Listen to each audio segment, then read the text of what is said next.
वालेकुम स्टूडेंट्स, कैसे हैं आप सब। हम पढ़ने जा रहे हैं structure of atom, chapter number 4। उसका फर्स्ट टॉपिक है 4.1, why atoms form a chemical bond. कि एटम्स जो हैं वो केमिकल बॉन्ड क्यों बनाते हैं। दुनिया में हर चीज अपने आप को स्टेबल करने की कोशिश कर रही है कि वो ज्यादा से ज्यादा जो है वो स्टेबल हो। जैसे हम इंसान भी हैं तो हम भी दिन रात इसी कोशिश में हैं कि हमारी लाइफ जो है वो पहले से ज्यादा स्टेबल हो, हमारे पास अच्छा घर हो, बंगला टाइप गाड़ी हो, बहुत सारी मतलब फैसिलिटीज हों जो आपकी लाइफ को जो है वो कंफर्टेबल बना सकें।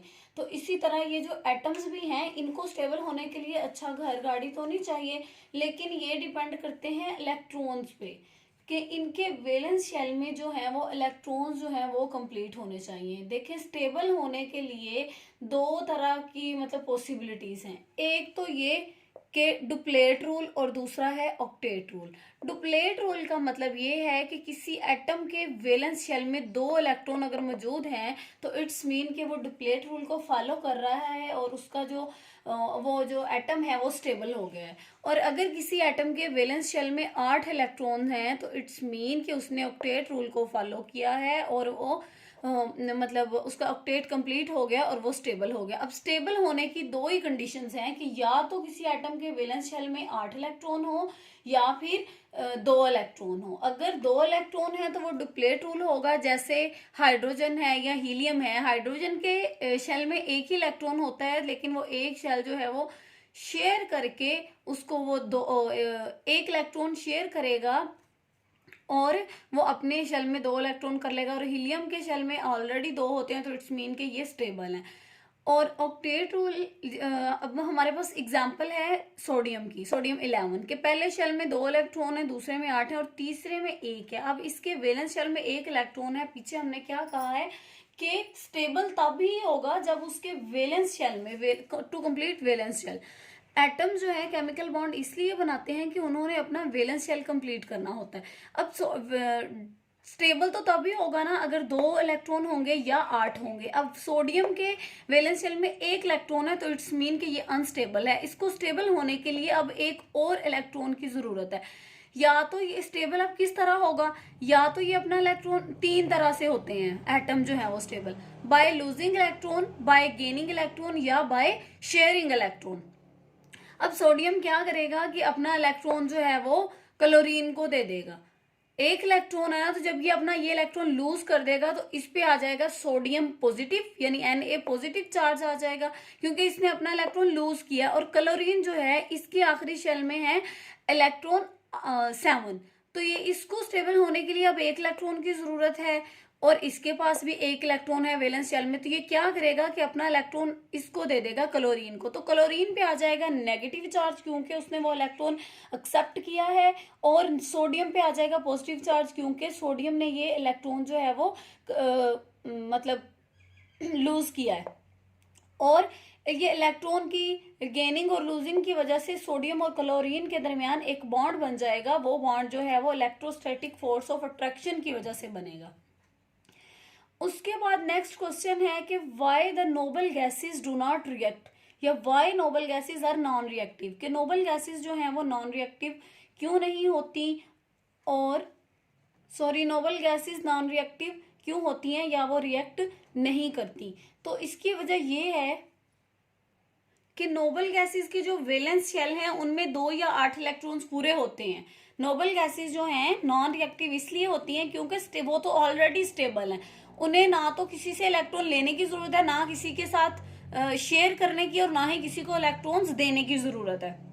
उनके वैलेंस शेल जो हैं वो पहले ही मुकम्मल होते हैं और उनके पास इतनी जगह नहीं होती कि वो मजीद इलेक्ट्रॉन्स को अपने अंदर जो है वो ऐड कर लें या अपने इलेक्ट्रॉन्स को दे दें। तो इस वजह से ये जो नोबल गैसेस हैं ये नॉन रिएक्टिव गैसेस हैं। और ये इंपॉर्टेंट शॉर्ट क्वेश्चन है तो आप लोगों ने अच्छे से इसको याद करना है। नेक्स्ट ये है, जैसे देखिए इसकी एग्जांपल में हमारे पास हीलियम है। हीलियम के वैलेंस शेल में 2 इलेक्ट्रॉन है तो इट्स मीन कि इसको कोई जरूरत नहीं है कि वो इलेक्ट्रॉन शेयर करे, गेन करे या लूज करे। ऑलरेडी ये स्टेबल है। स्टेबिलिटी की हमने क्या कंडीशन रखी है कि कोई भी एटम तभी स्टेबल होगा जब उसके वैलेंस शेल में 2 या 8 इलेक्ट्रॉन होंगे। सॉरी, वैलेंस शेल क्या होता है? वैलेंस शेल जो किसी भी एटम का आखिरी शेल होता है वो उसका वैलेंस शेल कहलाता है, यानी आउटर मोस्ट शेल जो है वो वैलेंस शेल होता है। तो इसको हीलियम जो है इसके पास 2 हैं, तो मीन्स कि ये ऑलरेडी स्टेबल है, ये ऑक्टेट रूल को फॉलो कर रहा है। अब आगे है कि किस तरह एक एटम जो है अपने वैलेंस शेल में 3 मुख्तलिफ तरीकों से 8 इलेक्ट्रॉन जो है वो रख सकता है, और या किस किस कंडीशन में वो इलेक्ट्रॉन जो है वो लूज करेगा, कब इलेक्ट्रॉन गेन करेगा और कब इलेक्ट्रॉन शेयर करेगा।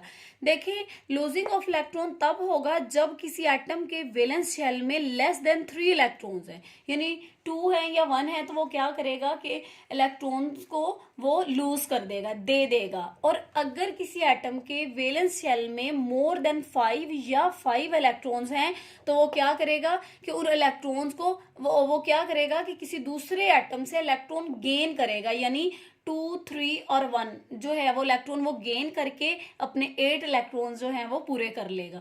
या और शेयरिंग ऑफ इलेक्ट्रॉन तब होती है जब दो एटम्स इलेक्ट्रॉन शेयर कर रहे हैं, उनकी जो इलेक्ट्रॉन नेगेटिविटी है कंबाइनिंग एटम की वो ऑलमोस्ट सेम होनी चाहिए। जैसे अब हाइड्रोजन है,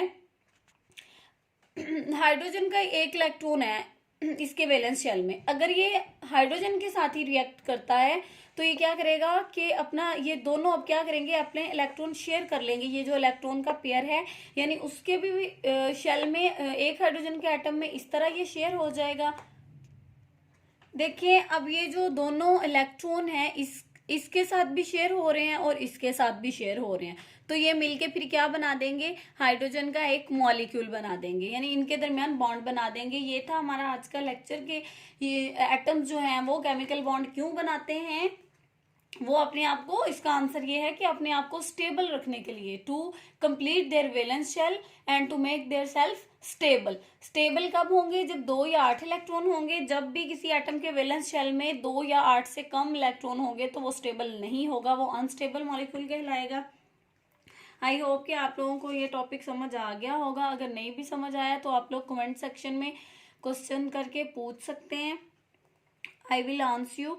नेक्स्ट हमारा टॉपिक होगा केमिकल बॉन्ड, जो हम अपने अगले लेक्चर में पढ़ेंगे। अपना ख्याल रखिएगा। अल्लाह हाफिज।